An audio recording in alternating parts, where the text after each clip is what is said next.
Ladies and gentlemen, welcome back to Hold My Nuggets Incorporated for your 2019 NFL Week 14 post-game analysis show. I am your host, the diligent, vigilant, meticulous, sagacious, conscientious, analytical, methodical individual, the Chiseled Adonis. Now, we may not have risen from the Shadow Realm in a couple of weeks, but I'll tell you this much. My video has risen from the Shadow Realm. Disney finally didn't end up blocking me. Perhaps it was the audio track, because all of these are technically NFL, ESPN prime time.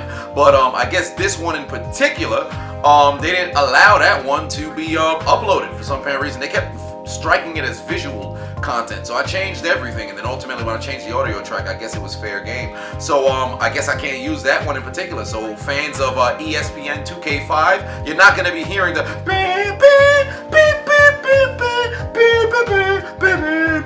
but I will tell you what you will be hearing: the Cowboys getting on the L train, because on Thursday Night Football they lost to the Chicago Bears 31-24. And what did we see? We saw Mitch Trubisky out there looking like a god, all right? He threw 3 TDs and ran for one himself. Again, the Cowboys started strong. They went on a 17-play, 75-yard drive, nearly 9 minutes to take a 7-0 lead, and then what happened? They didn't score again up until the end of the third quarter, when they already squandered 24 unanswered points. Once again, Dallas finds a way to lose a game that they probably should have been able to win. Offensively, they could not convert. In fact, they went 4 for 4 on third downs on the opening drive, and I believe they were 0 for 8 on their next 8 tries. Atrocious. Terrible. Kudos to Chicago's defense, because they took everybody out of the game. Statistically, if you took a look at how Dallas played, Dak Prescott 300 plus yards. If you look at that on paper, you think he had a good game. He didn't. On the ground, Zeke had 2 TDs and 81 yards. If you watch the game, you'd see he really wasn't as effective as he looked like as he was on paper. And you saw Michael Gallup with 6 catches for 109. He dropped, I think, 3 passes on this particular game. It might have been 2. But his hands looked like it was just for decoration. It wasn't until, I think it was their final touchdown drive, when he had 2 catches to put him in inside the red zone for the score. Obviously, there was no go-ahead score, and Amari Cooper showed up extremely late. Dallas played like garbage. This is exactly what Chicago needed. Coming in at 6-6, both these teams, this was pretty much a playoff game to contend to get into the playoffs. It doesn't sound good if you hear it the first time, but if you put things in context, you'll understand what I mean. Both these teams needed this W, and evidently for the Cowboys, it ain't that important, because now they're tied up with the Philadelphia Eagles, who I'll get to in a little bit, who won on Monday Night Football. But they only have a half a game lead on the Eagles, only because they beat them the first meeting. If the Eagles beat them the second time in 2 weeks, which I assume that they'll beat them in their second meeting, thus winning the division as I predicted, but we'll see. But right now, Dallas looks terrible. They look absolutely terrible. The Bears on the ground, freaking Mitch Trubisky ran 10 times for 63 yards and that TD that I mentioned. David Montgomery had 86 yards. Through the air, Mitchell Trubisky only had 244 yards, but 3 TDs. The Bears were doing whatever the hell they wanted after giving up that opening drive touchdown. Dallas got to play better, man. Then let's go to the Sunday games. The Panthers, absolute necrophilia against the Falcons, where the Falcons won 40-20. The score may have ended 40-20. It didn't feel as if it was close at all. All right, the Falcons owned this entire game. Matt Ryan was never once on the sideline screaming, "Fire!" It was not happening. The Panthers could do nothing. And this is why I told you guys early in the season, pump the brakes on the Kyle Allen being the savior. Everybody was ready to push Cam out the door. And what did we see? We saw the Carolina Panthers, where I believe they were 5 and 4? Whatever the record was, where they were in the hunt for the playoffs. Now they're officially eliminated. I think they lost 3 consecutive games. Terrible. Christian McCaffrey fell off of a cliff. We were talking about possible MVP candidate. The last 3 games, he hasn't had any MVP moments. He hasn't been able to galvanize his team into winning games. You fired Ron Rivera. They can't get anything done. Carolina looks terrible. Terrible.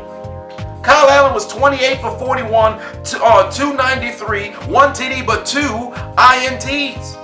One of them was a bad pass. The other one got broken up by the cornerback and ricocheted into the air and intercepted. But regardless, I cannot say he's the answer yet. Now, granted, give people time. They got to get more game reps to get to where you need them to be. Nobody's going to come out in their rookie year and start murdering teams left and right.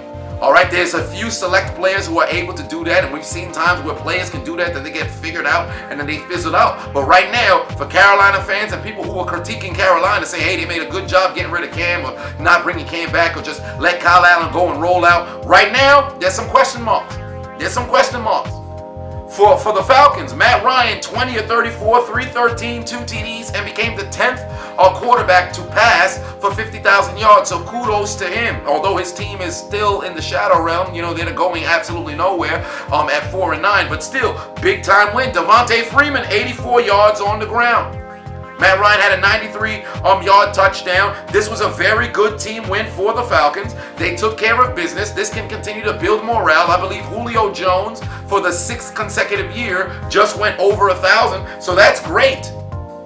And good victory for the Falcons. For the Panthers, they got to regroup, man. They got to regroup. Baltimore traveling to Buffalo Wild Wings. See, initially when I was recording the Hold My Nuggets podcast, when I was looking at my schedule, when Marv told me about the scheduling, he told me that, they were playing in Baltimore. They were playing in Buffalo. And kudos to Baltimore. They walked into Buffalo. They walked away with that W. Early on, it was a very defensive matchup. All right, you had a punt, a field goal from Baltimore, punt, and then the Bills put the ball on the ground. When they fumbled, Baltimore was able to turn that into a touchdown. And then after, it still remained a defensive game. And then early in the third quarter, you saw the Ravens go up 17-6. Buffalo simply could not reach the end zone until it was pretty much too late. When they were down 24-17, again, they marched down the field. They started at their own 28, 11 plays. And then after, what happened? There was turnover on downs. What did they do? Nothing. They lost an opportunity to win that game, man. It's unfortunate, really. And if you look at the statistics, I saw about Lamar Jackson injuring that hip, so I'm a little bit concerned about that moving forward, how that'll play out tomorrow on Thursday Night Football. But Lamar was 16 of 25, 145, 3 TDs through the air. The beautiful pass to Hayden Hurst, I believe it was like a 61-yard touchdown. On the ground, Mark Ingram had 50, Lamar had 40, Gus Edwards had 20 through the air. Outside of Hurst's 61-yard TD, there was nothing really happening through the air. Buffalo's defense is legit, man. They were able to corral, Lamar Jackson in that offense for the most part, but the Baltimore defense took care of business. Josh Allen was 17 of 39. He's got to play better, but granted, this was a very tough task. It was a very tall task to go against this Baltimore defense who was getting after him all day. Devin Singletary impressed me, 17 carries, 89 yards. I did not expect to see that coming. All right, but time of possession, Baltimore won by 5 minutes. Although they did have 9 penalties, they took care of business in that realm. More importantly, Buffalo gave up 6 sacks. If you can't keep your quarterback upright, if he's constantly having to run for his life, you're going to have a bad time. And ultimately, that's what happened, and that's why they were riding on that L train. All right, they got to regroup, and coming up next week, they're playing against a very poised Pittsburgh team. Bias aside, this is desperation football for pretty much both of these teams, because Buffalo, although coming in comfortable at 9-3, now dropping to 9-4, they're only a game distance between themselves, Pittsburgh, and Tennessee, and also Houston as well. Houston playing against Tennessee, they both have the same record. So as long as there's no tie situation, if Buffalo loses, now they're in a situation where they're tied with everybody in the wild card spot, at least for that sixth seed, because Pittsburgh would go to 9 wins, Houston or Tennessee would go to 9, and then now you're sitting at Buffalo and also Tennessee or Houston sitting at 8. I said no, they're at 9 right now. So whoever the hell is going to be moving up to that 9 sort of area, that's going to be very interesting for Buffalo. And then after, you have New England coming in right after. or I should say you're going to New England. So Buffalo has a very tough stretch of games, starting from Baltimore, going to Pittsburgh, and then going to New England. We'll see what kind of team this really is, because will they be one of those teams that are 9-3, sitting comfortably in a playoff spot, all of a sudden go on a 3-game losing streak, and now they're on the outside looking in? Because my prediction, if you watch the Hold My Nuggets podcast, I said I believe it's a foregone conclusion Tennessee will be in the playoffs, whether they win the division or not. Houston, I believe they'll be in the playoffs, whether they win the division or not. That last 6 seed, it's either Baltimore or, it's either Pittsburgh or Buffalo. And if Buffalo loses this game, I'm leaning more towards Pittsburgh, because if they both end at 10-6, or they both end at freaking 9-7 and continue to lose, as long as Pittsburgh has that W over Buffalo, they'll get in. So for Buffalo, it's desperation football now. You cannot afford to lose. You cannot afford to lose. And I believe in Buffalo. I just started believing in Buffalo. Don't prove me wrong, man. At least in the case of against the Steelers. Go out there and prove me right. But please, all right? Take care of business out there in Buffalo Wild Wings. Cleveland taking on Cincinnati. OHIO. Who cares about these teams? Nobody knows. As the Cleveland Browns took down the Cincinnati Bengals 27-19. In this game, we saw Kareem Hunt go into the end zone once again. I believe this should have been the second time this season. Nick Chubb over 100 yards once again. I believe he's leading the league in rushing by just a little bit. Over McCaffrey and Derrick Henry. But a hell of a masterclass season for Nick Chubb. He's taking care of business through the air. Baker Mayfield, 11 of 24, 192, 2 INTs, but he did have a rush touchdown as well. OBJ, another terrible, abysmal performance of 2 catches for 39 yards. And ultimately, after the game, I heard there was some chatter about him talking to opposing coaches, saying, "Hey, come and get me." And he voiced his frustration with being in Cleveland. So either he'll be traded, well, most likely he'll have to be traded. I don't think he's going to end up getting released. That'd be foolish. So most likely he's going to end up being traded. So the OBJ experience, it didn't work out. And for the Bengals, you drop down to 1-12. It's unfortunate. You're probably going to get the number 1 pick, but this was a good victory for Cleveland. They still have an opportunity to keep pace in the playoff race. They haven't been mathematically eliminated yet. However, this upcoming week, that will be, I think after week 15, that's when you'll take the L out of Love, and it's going to be over, brother. But still, at least they can end their season over 500 for the first time since I think it was like 2007. So they have an opportunity to do that. Go out there and take care of business. Keep fighting. I do believe Freddie Kitchens will still be out of a job by the end of the season. But good victory for the Browns. Packers taking on the Redskins, all right, where we saw the Packers win 20-15. Terry McLaurin probably had arguably the catch of the year with that one-hand catch, but unfortunately it wasn't enough to bring the Redskins back. I'll say this much. I was very impressed by how the Redskins played. And also, prayers up to Darius Geis, because there was a torn ACL or MCL, whatever portion of the knee it was. He's done. Again, granted, there was only 3 games left, but there's a ton of concern about his availability, because the best ability is availability. Now you have back-to-back there's season-ending injuries, which you have to go and get surgery for. What's the probability that the Redskins are going to roll with this man moving forward and say, "Hey, you're my guy"? For Adrian Peterson, this could continue to be a blessing in disguise, and he continues to have opportunities to be on the football field and get ample carries. Well, we saw him get 20 carries a couple nights ago for 76 yards and another TD. Dwayne Haskins was 16 for 27, 170 yards, a TD and an INT. On the opposite side of the field, Aaron Rodgers, 18 for 28, 195, and a TD. I was actually shocked that there was no necrophilia in this game. I thought the Green Bay Packers were going to run away with this game. But damn it, Washington actually came out there and took care of business defensively. They did a good job. Against the run, Aaron Jones had 16 carries, 134 yards, and a TD. So that has, and also he was their leading receiver with 6 catches for 58 yards. Yet again, we've seen a situation where Aaron Jones took over the game. But for Green Bay, the fact that they weren't able to run away with this game against this Redskins team, that really shocked me. I didn't see that coming. All right, I still believe in Green Bay, but this was one of those games where I think it definitely was a trap game. I feel as if they overlooked the Redskins, but there were many points in this game where I was very confused as to why Green Bay wasn't murdering them. I didn't quite understand that. Not to say Washington's not capable, but come on now. This is the Green Bay Packers who are probably poised to win the NFC North. How the hell did they, at one point in the second half, struggle to, move the football against the Redskins? It was very bizarre. But good victory for Green Bay. A W is a W.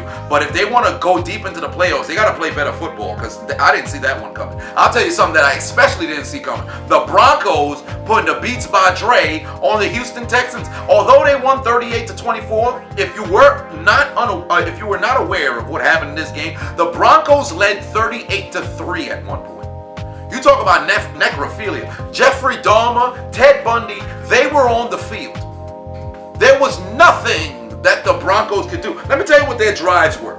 Punt, fumble, recovered for a touchdown. Punt, field goal, finally got on the board when it was 21-0. Then they finally made it 21-3. Then a turnover on downs, the end of the half. Then finally a touchdown, INT, touchdown, interception. But that whole first half, their defense gave up points. Their offense couldn't get them any points.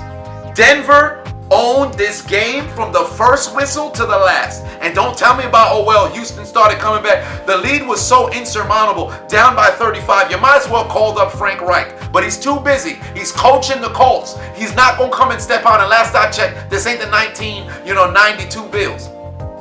How the hell you get shellacked? You're leading the AFC South and you lose like that.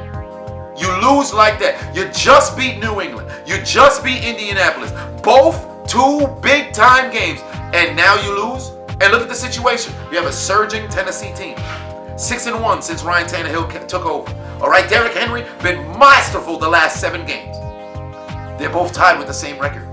You're playing them twice. Houston might have just screwed themselves out of the division. Because even if they get Tennessee this game, if Tennessee just keeps pace and they get them the final game, guess what? Tennessee's going to the playoffs and Houston got to go on the road. I'll tell you this much. Drew Lock looks magnificent. 22 for 27, 309 yards, 3 TDs, not one INT, but for the most part, this man played a masterclass performance. Masterclass performance. I like this kid, man. I like this kid, and I've never been one to, start buying on young quarterbacks very early, but there's something about Drew Lock. I like the way he looks when he has the football in his hand. He looks very poised. He doesn't look, hesitant to make the big throw. He's not hesitant to check at the line. I like this kid. I'm excited to see what happens moving forward. And for Joe Flacco, get ready to be that perennial backup. All right, get ready to do that. It's unfortunate. You was doing all that talking a little bit earlier and in the season, and now here you are watching from the sideline. Now, granted, you can't play right now, but for next year, there's going to be a little bit of a quarterback competition, and there's a little birdie on the wall that tells me Drew Lock is fixing to have that job. All right, next, I don't want to touch on I want to say that last. I'll save the Saints and the 49ers last. Lions and Vikings. This was Vikings all day. I think they were up 20-0 at one point, and then the Lions finally scored a touchdown. But for the most part, this is an easy W for the Vikings. They took care of business. Kirk family member Cousins, 24 for 30, 242, 1 TD on the ground. Dalvin Cook had a touchdown and 62 yards. Adam Thielen was not back for this game. I do not believe he was back for this game. I think he's still out with that hamstring. Although I don't think he's on IR and done for the season. Not that I saw. If he is done for the season, I didn't know that, and that's going to be a big blow. But this was definitely a must-win sort of situation for Minnesota. They have to keep pace and keep that one game above anybody else who's coming, because the Rams are now at 8 wins. The Bears are at 7. So Minnesota has to continue to keep pace, and also they can still mess around and get the NFC North. All right, because I believe they play Green Bay again. If not, they lost the first game. But they play Green Bay again, so they have an opportunity to still possibly win that division. Must-win game for Minnesota. They took care of business for Detroit. What can you honestly say? And remember, I said either Golladay or Marvin Jones will reach the end zone. Only one of them will, and ultimately it was Golladay. But good victory for those Purple People Eaters, man. Took care of business. Jets and Dolphins. This was a intriguing game, because if you look at the Dolphins score, you would have assumed that they probably reached the end zone. Nope.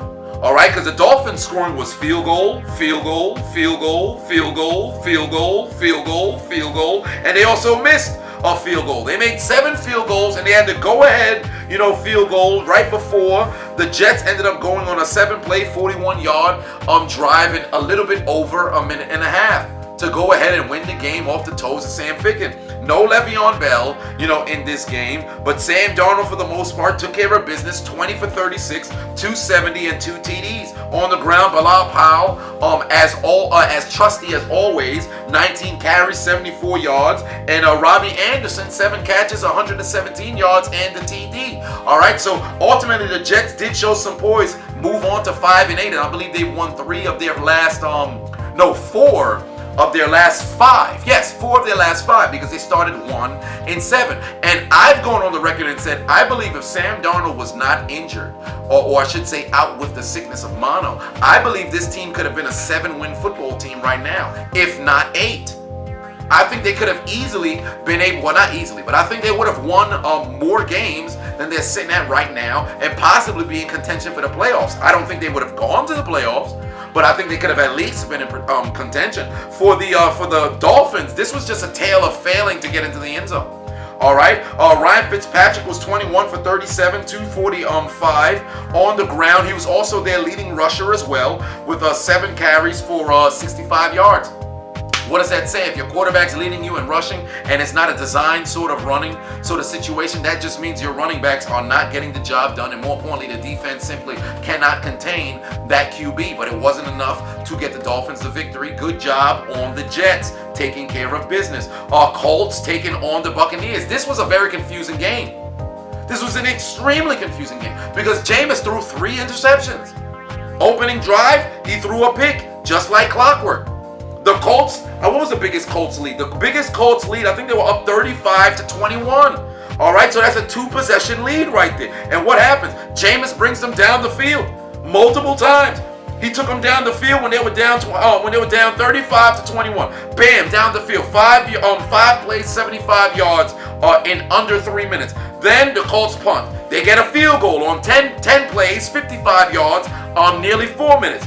They get a fumble from the Colts. Ultimately turns into an INT when Jameis throws another pick right after they get the football back. The Colts miss a field goal. Vinatieri wasn't playing, so anybody can say Vinatieri. But the Colts miss a field goal, and then Jameis back down the field, 8 plays, 63 yards, a little bit over 4 minutes to give the Bucs the lead. He threw for, I think it was 400. Let me take a look. He threw for 456 yards, 4 TDs, but also those 3 INTs. On the day, Chris Godwin, 91 yards. Mike Evans only had that 1 catch for 61 yards, but this was a good win. This was a good win. All right, now what's confusing, and I said it in the commentary, Jameis Winston is like the modern day Joe Namath. And right now, he's number 2 in passing yards. Is it 2 in completions? No, 2 in touchdowns. 2 in passing yards, and number 1 in interceptions, and he'd be the first person to lead the league in those 3 if he does indeed get there. I don't know. Jameis is so confusing, and this is what I constantly have to talk about every single season, where I say I believe in Jameis. This kid's got a ton of talent. He just needs to shave off the INTs. Think about it. The Bucs are sitting at 6-7 right now, right? The game in London, where Jameis threw those 5 interceptions, they were still in the opportunity to win that game. Let's just say he throws 2 picks and not 5. They can win that game. The opening game against San Francisco, they were in a position to win. Jameis threw 2 pick sixes. You take that one off and say if they get a W over there. Flip it. They're sitting at 8-5. They're in contention for the playoffs. This team is just a couple of bonehead moves away, a couple of Melvin Van Horns away, or I should say removal of Melvin Van Horn from being a playoff team. Jameis got talent. He's just got to fix, his awareness, man. He's just got to fix his awareness. For the most part, outside of the turnovers, he's been balling, but you can't ignore turnovers. Good victory for them. Tough loss for the Colts. At this point, next week, they fixing to get eliminated from playoff contention. 3 consecutive losses. This is not what you can deal with if you're trying to make a playoff push. It's truly unfortunate. They did have a situation to control their own destiny. And ultimately, Adam Sanders is somewhere inside the Colts locker room. You blew it! Because next week, they're probably going to get written in the death note. Chargers taking on the Jaguars. Necrophilia. And now go Chargers. Go. Took care of business. Tyrod Taylor even got in the game and threw a TD. Tyrod Taylor. All right. Phillip, anti-condom, no pull-out. Poppy Rivers, 16 of 22, 314, 3 TDs, no INTs. Surprisingly, no INTs, I might add. Austin Eckler on the ground, 8 carries, 101 yards. All right, Melvin Gordon, 55 yards and also a TD. Okay, good game for the Chargers. This is exactly what they needed. Although after the game, they did officially get written down in the death note. You never want to get written down in the death note after a win. But still, very, very good masterclass performance. I think at one point they were leading like 38-3, or was it 31-3? I believe it was 31-3. Ultimately, they won 45-10. The Jags did a lot of nothing. Gardner Minshew, 24 of 37, 162, and 1 TD on the ground. Leonard Fournette was, virtually non-existent. You lose by that much. There's no way that you expect to have a big-time, game on the ground. Chargers had over 500 yards of total offense. They possessed the ball equally, but the Chargers had 75% completion, or I should say conversion rate on third down. If you continue to convert on third down, you're not going to lose games. And, it was a very good job by the Chargers. 10 penalties by the Jags. Great W for those guys out there in Los Angeles. Now, there's a ton of questions as to who's going to be playing quarterback next year. We'll get there when we get there. But good victory for the Chargers. This was much needed for morale because you had 8 games that they lost this season. All of them, within 7 points. So this was a game that they needed to win, at least to keep the morale going around the locker room, and they was ultimately able to take care of business. Patriots and Chiefs, all right. Chiefs walked away with the W, 23-16.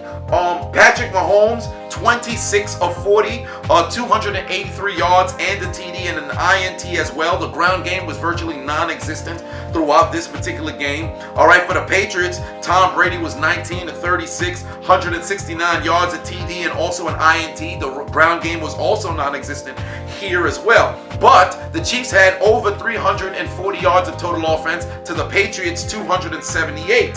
All right. And when we look at time of possession, the Patriots only possessed the ball for 25 minutes.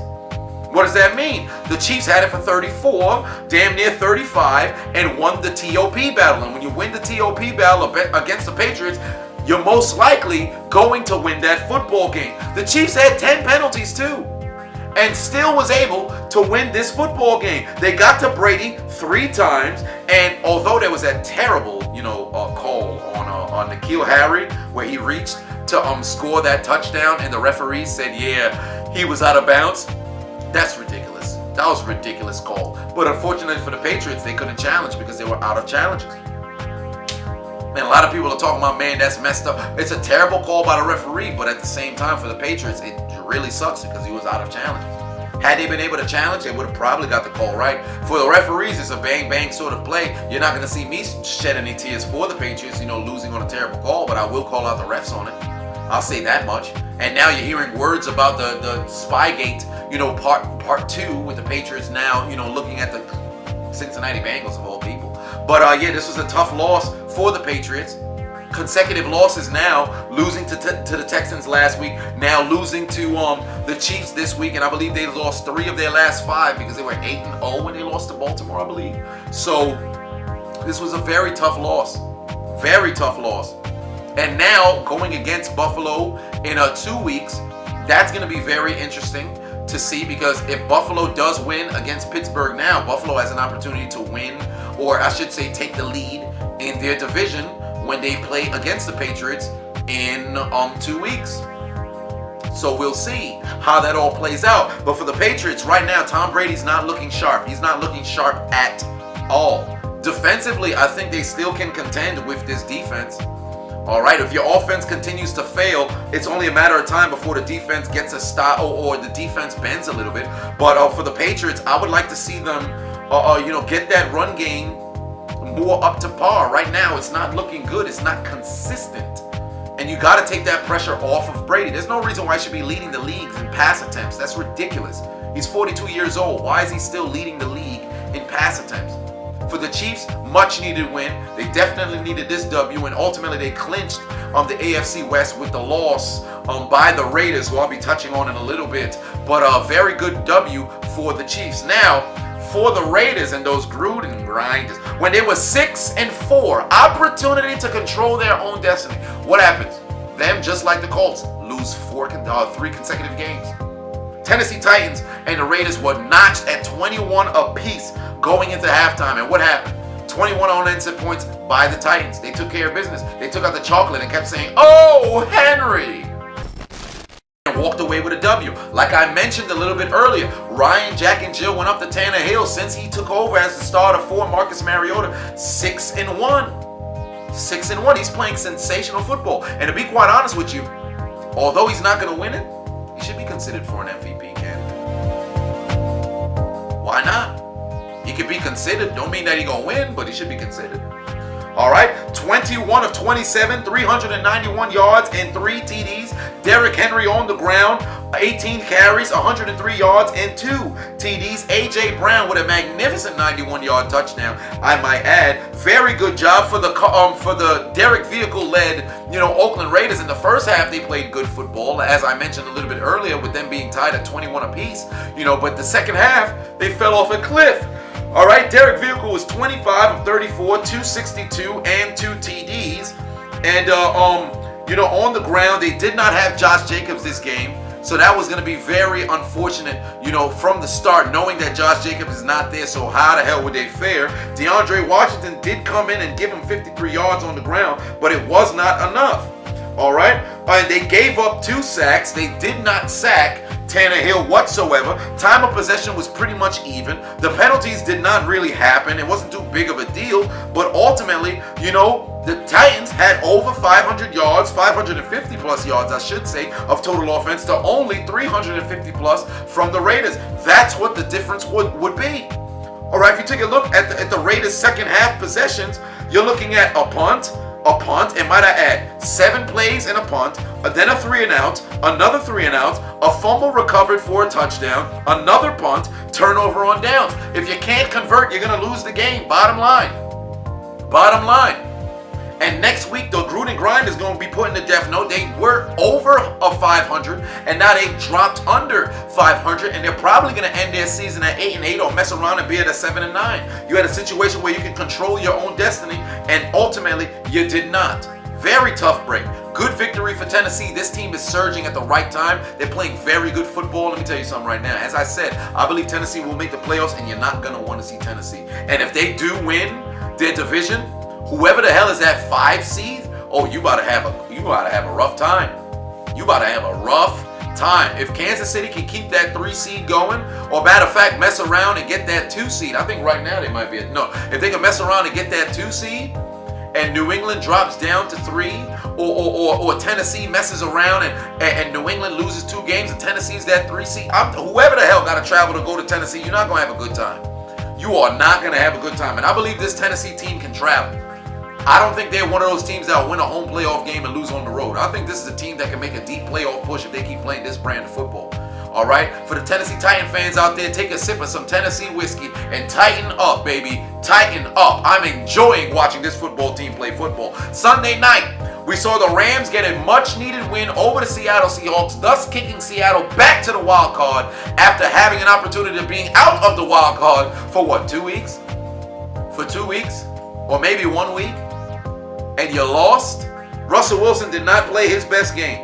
22 of 36, 245 yards, no TDs, 1 INT. Chris Carson, in the absence of Rashad Penny, because on the opening drive, Rashad Penny tore his ACL. So that was very tough to watch. I believe it was on a very how large? It was a 16-yard catch, and then he tore his ACL on the opening drive. I believe it was the opening drive, yes. So that was very, very tough. And for Russell Wilson, did not play a very good game. He got sacked 5 times. Seattle did not get after the Rams at all. I don't think Jared Goff went down whatsoever. It was a very good game for the Rams. 8 penalties from Seattle. They continually shot themselves in the foot. Russell Wilson threw 1 pick. The Rams did throw, Jared Goff threw 2 picks to Quandre Diggs. One ended up getting intercepted and taken to the house. But this was all Los Angeles from start to finish. They controlled the clock. They controlled the game. Todd Gurley on the ground, 23 carries, 79 yards, and the TD. Tyler Higbee was the X factor for the Rams, because when they needed somebody to make a play on 3rd down, they turned to Tyler Higbee, and he got them the first downs whenever they needed it, with 7 catches for 7 catches, 116 yards. Robert Woods, another one who was able to convert on the ground and through the air, with 7 catches for 98 yards, and then 2 carries for 29 yards, but both those carries were first downs. So the Rams, they operated as a well-oiled machine, man. They took care of business and ultimately picked up a big-time W to keep their playoff hopes alive. Because had they lost this game, I'm be quite honest with you, I think it's time to take the L out of love. It'd be over, brother. They needed this W, and they definitely did got it. They definitely did get it. This is exactly what the doctor ordered. For Seattle, it's just a little bit of a regroup. I still believe that they'll win their division, because if they could just stay about between 1 game with them in San Francisco, I believe when they play San Francisco again, they're going to get them. Russell Wilson doesn't play his best games against the Rams either. But good victory for those Rams. Monday Night Football, I'm going to talk about Arizona and then, New Orleans and San Francisco. But this Monday Night Football game, return of Eli Manning. I'll tell you this much. What I tell you last week. I said Eli's going to play good for 2.5 quarters, and then what happens? He's going to fall off a cliff. And what happened? The second half, Eli ain't do nothing. He may not have turned the football over, but he failed to move the football. He didn't turn it over, but he failed to move the football. Let's look at these second half, possessions. Punt, punt, punt, punt, punt, punt. The end of regulation. And let me point out to you, every single punt, 3 and out, 4 and out, 3 and out, 4 and out, 3 and out, 3 and out. What does that say? Failure to move the football. I told you, Eli Manning was going to look good for 2.5 quarters. He only looked good for 2. Everybody thought, oh, look, the old gunslingers out there. Eli's elite. Darius Slayton is killing. And then what happened? Nothing. This was one of the most important wins in Carson Wentz's career. Man went out there and took care of business. Down 17-3, he scores 20 unanswered points. And he was the one leading it. Well, him and Boston Scott. But he was the one leading it. You talk about great, a performance when you look yourself in the mirror and say, yo, what kind of player am I supposed to go out there and be? Despite the fact you lost Alshon Jeffrey early. Despite the fact that all your receivers continue to get hurt and nobody stays healthy. He went out there and took care of business. Bottom line. All right, Carson Wentz, 33 for 50, 325 yards, 2 TDs. Boston Scott took Janoris Jenkins' ankles with 10 carries for 59 yards, a TD, and also 6 catches, 69 yards as well. Zach Ertz, 9 catches for 91 yards and 2 TDs, the final 2 TDs, and that ultimately led to the Eagles' victory. This is definitely what the doctor ordered. This is exactly what they needed, and they were able to now even up their record with Dallas. All they need is just to beat Dallas that next game, and they got the division. That's all they need to do. If you beat Dallas, like if Philly loses this week and Dallas wins, now you got to beat Dallas and also, win in week 17.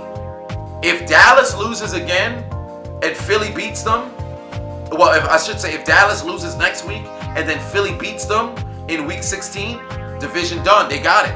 They got it. So for Philly, finish games, man. Finish games. Good victory for them. Very poised. I told you about what was going to happen with Eli Manning, and y'all didn't listen. You know how many people was tweeting me? Talking about, all that you was talking about Eli. Look at Eli. He's elite. Eli took care of business. Word? How many W's Eli got in the season thus far? 0. Vintage Eli Manning. All right, Arizona hosting the Pittsburgh Steelers, and Pittsburgh took care of business, winning 23-17. The Duck was loose, took care of business. He ain't have to do too much. All right, but mentally, this man controlled the offense, moved the chains, and played good football. 16 of 19, 152 yards and a TD. Also, 34 yards on the ground.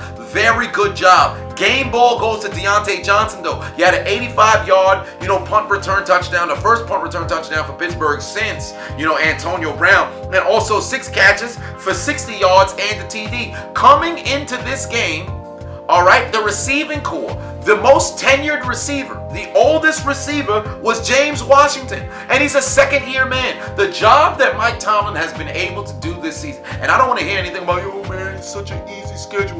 Look at the teams that they beat. It's the NFL, dog. When there was 0-3 and Big Ben went down, people thought Pittsburgh probably wasn't going to win another game. They probably said they was going to be sitting at 5-11, and here they are with a legitimate opportunity to get a playoff spot. Literally, here they are. You talk about resilience. 13 consecutive seasons. Mike Tomlin has never had a losing season as a head coach in the NFL. 16 consecutive seasons in which Pittsburgh has not had a losing season. You talk about poise, you talk about stick-to-itiveness, you talk about desire, you talk about perseverance, you talk about the Pittsburgh Steelers and what they've been able to pull off. All right? Kyler Murray on the day, 20 of 30, 194 yards, 2 TDs, but 3 INTs, and 3 crucial INTs. The first one to Joe Hayden, you were in Pittsburgh territory. The second one to TJ Watt, you were damn near by the goal line. I understand not, settling for the field goal, but that was not the best read. And then ultimately the final, interception at the end of the game. Pittsburgh was getting after Kyler Murray all day. They only recorded 5 sacks, but it easily could have been 10. You talk about pressure. Bud Dupree was in his face. TJ Watt was breathing down his neck. Hargrave was in his figgy all the time. Cameron Hayward was in his face as well. It was a very good game by Pittsburgh, man, and they was able to walk away with that W. I could not count on my hands how many games Joe Hayden has ever had in his career with 2 INTs, but damn it, I'm proud for that, man. Good W for the Pittsburgh Steelers. And last but not least, what should have been, or I should say, what is the game of the year. San Francisco walking into New Orleans, walking out with a 48-46 victory. I'll say this much. Porn star Jimmy G certainly has grown on me. He is paused. He is everything you would have wished for with the trade with New England. All right? 26 for 35, 349 yards, 4 TDs, 1 INT, and also Emmanuel Sanders threw a TD as well. On the ground, Raheem Mostert, 10 carries, 69 yards, and a TD. Emmanuel Sanders had 7 catches, 159 yards, a magnificent, I believe it was a 75-yard, touchdown. It was a very good game, and ultimately George Kittle said, I'm a grown man with 6 catches for 67 yards, a TD, and, putting them in the position to win this game. On the other side of the football, there was no slouches offensively either, because Drew Brees was 29 for 40, 349 yards as well. 5 TDs, and also jumped, over the pile for another accountable of 6 TDs, but it simply was not enough. I was not too sure why Sean Payton decided to go for 2 after Jared Cook's touchdown, but Michael Thomas, 11 catches, 134 yards, and a TD. Very good game offensively, masterclass performance from both teams. All right, they scored over 50 points in the first half, and then ultimately ending with nearly 100 points combined. Very good offensive game. Defensively, I wasn't too sure what the hell happened. There was only 3 sacks that happened, and all 3 of them happened to be coming from the New Orleans Saints. Drew Brees ain't get touched for the most part. He stayed upright. The time of possession was somewhat split, where we saw New Orleans have the football 31 minutes. San Francisco had 10 penalties as well, and there was a terrible, situation with I believe the Saints went for the fake punt, and they attempted to throw it. And a lot of people were talking about, hey, there's defensive holding, hey, there's defensive pass interference, but you can't throw a flag for pass interference or defensive holding from the punt formation. That's something the Saints didn't know. The 49ers may or may not have known, but it's the rules. If you didn't know, now you know. A ton of Saints fans hit me up talking about, hey man, that's some malarkey. What's happening? Because they're getting screwed again. Not this time. No, as Jonathan Wilkes would say, not this time. No, total fabrication. It was completely made up. It's false. Because that's not what happened. That's not what happened. It was fair game. Say what you want about the refs who've been absolutely abysmal all season, but on this particular call, they got it right. They got it right. And in the second half, I was expecting to see the Saints, do a little bit of a better job. Ultimately, they did take the lead, but defensively, they failed them because it was a 4th and 2 situation. And Marcus Williams, not only did he fail to make the tackle, I couldn't remember who was guarding George Kittle, but not only did Marcus Williams fail to make the tackle, he tacked on an extra 15 with the face mask, thus putting Robbie Gould in extremely, favorable, auspicious, salubrious, field goal position to go on and win that game for San Francisco. Very, very good win. Now San Francisco jumps up to the number 1 seed. New Orleans drops back to the 2, and this was not what New Orleans wanted. But I'll say this much: outside of the Falcons game, I think both of New Orleans' losses have been relatively close. Well, then again, not against the Rams, but the Rams won. You lost Drew Brees. Okay, the one against the Falcons, that was a brain fart. And this game, it was very down to the wire. So if you're a New Orleans fan, this shouldn't give you cause to pause.